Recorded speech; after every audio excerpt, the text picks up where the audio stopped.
ఈరోజు ఏప్రిల్ 14వ తేదీ మంగళవారం. బంగారం ధరలు ఇలా ఉన్నాయి. 24 క్యారెట్ల 10 గ్రాముల బంగారం ధర 1,52,180 రూపాయలు. 22 క్యారెట్ల 10 గ్రాముల బంగారం ధర 1,39,498.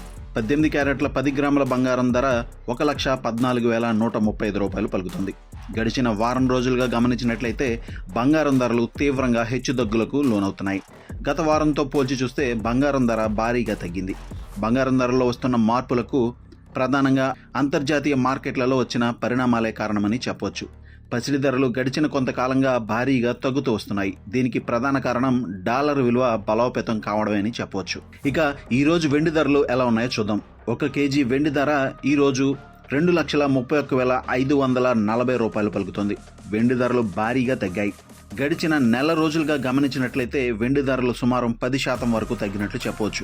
వెండి ధర తగ్గడానికి ప్రధాన కారణం ప్రాఫిట్ బుకింగ్ అని చెప్పాలి. ఇన్వెస్టర్లు తమ పెట్టుబడుల నుంచి లాభాల స్వీకరణకు దిగడంతోనే వెండి ధర తగ్గుతుందని నిపుణులు పేర్కొంటున్నారు. బంగారం తరహాలోనే డాలర్ విలువ పెరిగే కొద్దీ వెండి ధర కూడా తగ్గుతుంది. ఇన్వెస్టర్లు బంగారంతో పాటు వెండిని కూడా సేఫ్ పెట్టుబడిగా మార్చి పెద్ద మొత్తంలో పెట్టుబడులు పెడుతున్నారు. అదే ప్రస్తుతం డాలర్ విలువ పెరిగే కొద్దీ బంగారం ధర తగ్గినట్లుగానే వెండి ధర కూడా తగ్గుతోంది. ప్రస్తుతం ఇరాన్ సంక్షోభం కారణంగానే వెండి ధరలు తగ్గుతున్నాయని నిపుణులు పేర్కొంటున్నారు. అయితే ఈ పరిణామం ఎంతకాలం కొనసాగుతుందో వేచి చూడాల్సి ఉంది. మరోవైపు ప్రపంచవ్యాప్తంగా సిల్వర్ డిమాండ్ భారీగా పెరిగిందని చెప్పవచ్చు. ఎందుకంటే గ్రీన్ ఎనర్జీ టెక్నాలజీలో సిల్వర్ వాడకం అనేది ఎక్కువగా ఉంటుంది. సోలార్ ప్యానెల్స్ తయారీలోనూ ఇతర ఎలక్ట్రికల్ పరికరాల తయారీలోనూ వెండి వాడకం భారీగా పెరిగింది. మరోవైపు వెండి సప్లై కూడా చాలా తక్కువగా ఉన్న నేపథ్యంలో ప్రపంచవ్యాప్తంగా వెండికి డిమాండ్ భారీగా ఉందని చెప్పవచ్చు.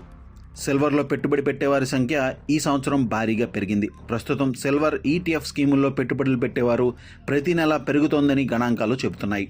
మరోవైపు వెండితో పాటు ఇతర లోహాలు కూడా ప్రస్తుతం తగ్గుముఖం పడుతున్నాయి. అయితే భవిష్యత్తులో ఇండస్ట్రియల్ డిమాండ్ పెరిగే కొద్దీ పలు లోహాలకు డిమాండ్ కూడా భారీగా పెరిగే అవకాశం ఉందని నిపుణులు పేర్కొంటున్నారు.